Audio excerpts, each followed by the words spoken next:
Thank you very much. I have to apologize. I'm a little harassed, and I'm dressed in my ethnic regalia because I have a wedding in my house right now. I have 60 people who I've left behind, and I said I have to go. Now, partly it's because you guys are scary, man. But partly because I love you a lot. So I'm here. My niece is getting married. And as you know, brown weddings, they have a tendency to go on and on and on. So today is the beginning of the on. The actual wedding is on Saturday. God knows why I'm telling you this, but it's crazy as hell in my house. Between dance practices and all those brown people doing all kinds of crazy stuff, man, it's just, oh, Lord. I was so happy to come to Canada because I thought the brownness part of me would wither away, but unfortunately, I live in Mississauga. My children call it Brown Town. Damn right.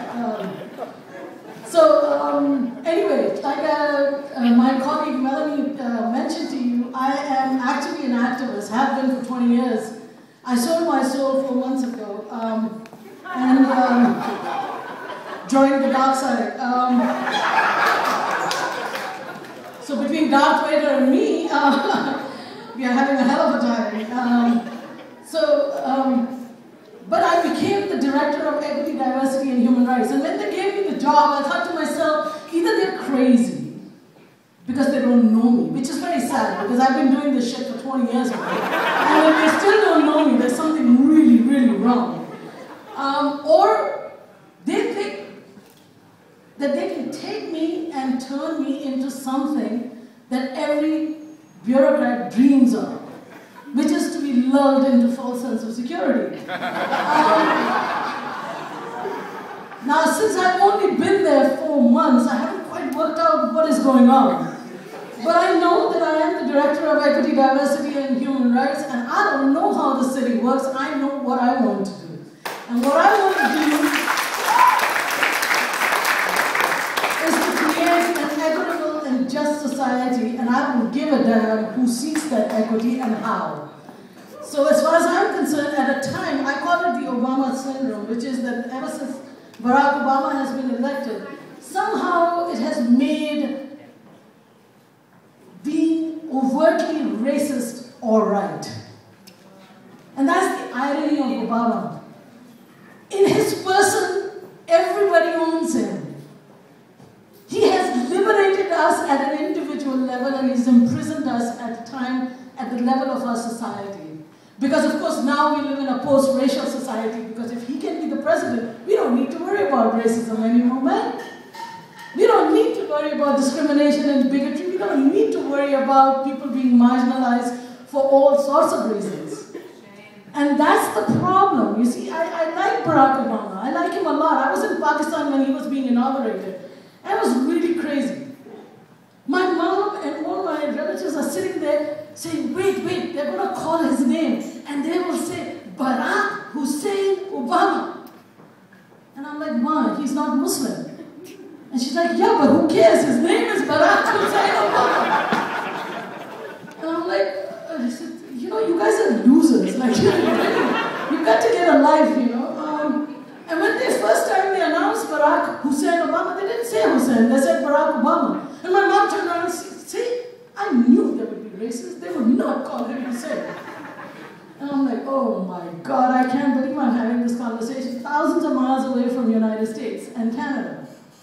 But when he introduced himself and he was swearing his oath and he said, I, Barack Hussein Obama, my mom was like, see? There is a piece of him that I own. And that's the thing about Barack Hussein Obama as an individual. But what scares me is the other side of it, which is that now everybody has a carte blanche to go around saying, because we've elected him, now we can say and do whatever the hell we want. And since his election, and I know it's not his fault, but since his election, something has happened, which is that as we make progress, there is a pushback. And I almost feel that there will come a time when getting rid of people who don't look a certain color, who don't follow a certain lifestyle, who don't forfeit a certain cultural paradigm would be okay because, of course, we've elected Barack Hussein Obama. And I know, you think I'm being paranoid, and I grant you I am paranoid. I believe in conspiracy theories just like all of you do. Oh, come on, don't tell me you don't. Okay? Come on, you all believe in it. But the fact still remains that this time to me requires greater vigilance than ever before. I don't want us to be lulled into a false sense of security.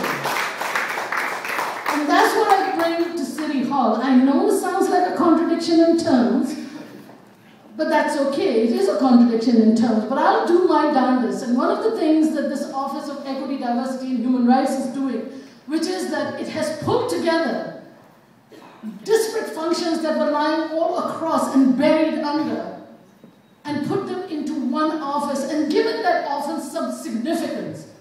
Not by hiring me, and that was probably a mistake, but putting it into the city manager's office. I go around saying, I've got a corporate mandate. Of course, nobody buys it, but that's irrelevant. The point still remains. When I speak, I can speak by saying I have a corporate mandate. I'm not fulfilling someone's little equity agenda. And my issue that I'm bringing to the city is, okay, tell me, you tell me, when do you do equity, diversity, and human rights? When times are good and you have tons of resources? Or when times are bad and you have no resources? That's the time that you should be really vigilant about equity, diversity, and human rights, because that's the time you end up compromising. And my formula is very simple. If you don't believe in equity, diversity, and human rights at bad times, then what are you telling me? That when times are bad, I'm going to be inequitable and merrily go around violating people's human rights because the times are bad? No, not in 2011. No. So, as far as I'm concerned, equity, diversity, and human rights is not something I do because I am who I am, just because I'm a brown woman with a slightly, ethnic exoticism attached to it, although I never knew I had it until I came to Pearson Airport. I just thought I was a boring old brown woman. But hey, when I came here, I realized I'm terribly exotic, man. And after 9/11, I'm particularly fascinating because I'm Muslim too. Yeah, I know, it's really exciting. But the fact still remains that what I'm trying to achieve, and my colleagues who are part of my team, including Melanie Smith, what we are trying to achieve is to create a just and equitable Toronto public service where things like racial minorities is not something that is a quota. If 50% of the population out there doesn't look like what the TPS looks like, we need to do something about it. If women and people of color feel marginalized within the greater, within the Toronto Public Service, we need to do something about it. If gays and lesbians feel like they have to still hide themselves within the Toronto Public Service because somehow there might be negative repercussions in spite of all the strides that we have made in terms of human rights, shame. We are not just a corporation, we are a government, for God's sake. We are accountable. We are accountable to the very people who naively have elected a few of us and hired the rest of us.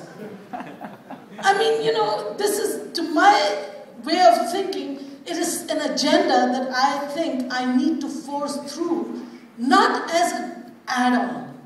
And this is the problem in the Toronto Public Service. I don't know about the other. Noelle is here. Maybe she can enlighten you about the Ontario. Maybe they are more liberated than we are. But it's an analogy of a ramp. You have a building. You built it with no one in mind except an able-bodied person, a person who looks like you, and preferably doesn't create trouble in society.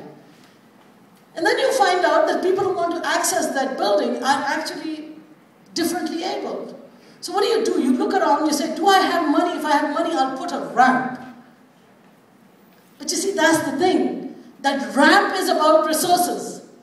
But if you design the building with inclusion in mind, you would need to have resources at the end of the day. Because you would spend it at the beginning of the day. You would actually think about the building, you would make it accessible, and then guess what? The ramp is no longer necessary. And the building is accessible to all kinds of people. Last time when I came to 519, first of all, I was blown away by this renovation. Last time I was at, well, when I used to come to 519, it was different, shall we say. Now it's this beautiful, well thought out, brilliant, open space. Because they're thinking about who comes here. They're thinking about how to make it accessible to the people who are coming here, how to make it welcoming. That's my hope with the Toronto Public Service. And I don't want to go around on a white horse, well, preferably not a white horse, but I don't want to go around on a horse, playing my own bugle and saying, hey, I am the champion of equity, diversity, and human rights. Why should a brown woman have to go around championing equity, diversity, and human rights? I was never inequitable to start off with. I just, oppress my children. I don't oppress anybody else. But you see what I'm saying? What I'm trying to do is make sure that equity, diversity, and human rights in all its forms is embedded in all our corporate priorities right now. And what are our corporate priorities right now? Service review? Well, guess what? What does service review mean? It means cut and burn, slash and burn. Well, who are you going to slash and who are you going to burn? Are you going to keep that in mind? Are you going to keep the equity and diversity and human rights agenda? The other corporate priority is customer service. Well, who is your customer? What does the customer look like? Do we ever think about who we are serving? Because if we did, the customer is diverse like nobody's business. So that means our services, in order to be efficient, have to be equitable to the diversity of our customer, and human rights is the vehicle which is going to allow us to do that. So I know it's a naive vision, I know, but that's the vision I have. Right now, my boss, Joe Pennichek. So here I am. I wanted to give a few, say a few words. But Joe, he said he really enjoyed himself last time. He would have wanted to be here, but that, well, he's a little tied up with City Council, and that's why he couldn't be here. But he really wanted to come. And one of the good things about my work is that the City Council, maybe whatever it is, but Joe Pennichek, who's my boss, actually likes me. Like sometimes I wonder about these old Italian men, like what the hell, how can you like me? But he likes me, and he likes the fact that I'm bringing a different spirit and I actually believe in what he's hired me to do. So I'm hoping, one of the things that is actually missing at the Toronto Public Service is any kind of organizing, any kind of awareness around issues of gays and lesbians and LGBTQ communities. Although I must admit that my first report was baptism by fire. My first report was the one that's going to Executive Committee on Tuesday. It was deferred. It's around Pride Parade. Yeah, that was my first report. No, don't have to, please. Don't have to point me out on that. But the fact still remains that this community is not represented in terms of organizing, in terms of celebration within the TPS. It is outside in the community, but not within the TPS. And one of the things that I'm hoping that we can do is create some affinity groups so that we can create networks, we can create spaces where people can come together and build partnerships with each other, but also with other equity-seeking groups, so that we can actually create within the Toronto Public Service the kind of social justice movement that I think is necessary if we are going to protect what I believe to be a pushback to the social justice agenda that's happening in society out there. We do not, please, I don't want to be paranoid, but I want to remind you, it is extremely important for us to remember that this country, if it is worth fighting for at all, is because all of us are here and we are all equal and we would like to stay that way. If this country started doing what I have experienced in the past in my country of origin, then it's not worth it. And one of the things that I keep saying to everybody is, if people in Tahrir Square can get up and talk about democracy, it's not because we invented it in Canada. This is a problem in the West. We think we've invented freedoms and democracy. No, it's a human condition. People want to be free and people want democracy because that's the best form of government they can find. It's not the perfect form of government, but it's the best under a very bad situation. And that's why people rise up. And therefore, for us to sit here on our behinds and take it for granted until it hurts us is extremely, extremely dangerous. Because today is going to hurt me, and tomorrow is going to hurt you, and then you know what's going to happen.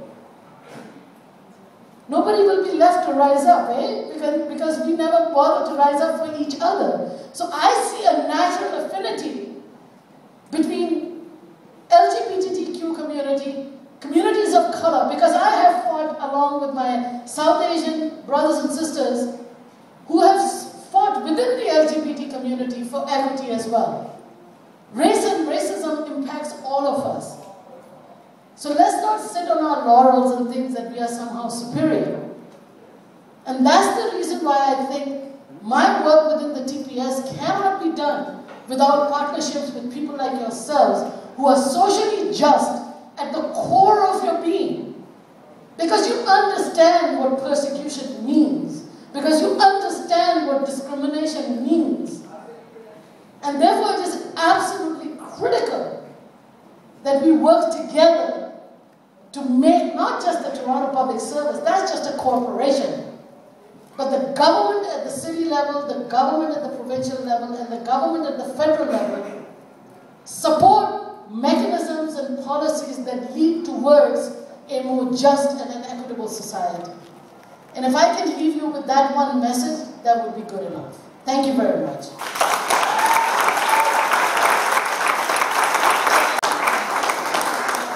I know, thank you. I know you thought I would shut up now.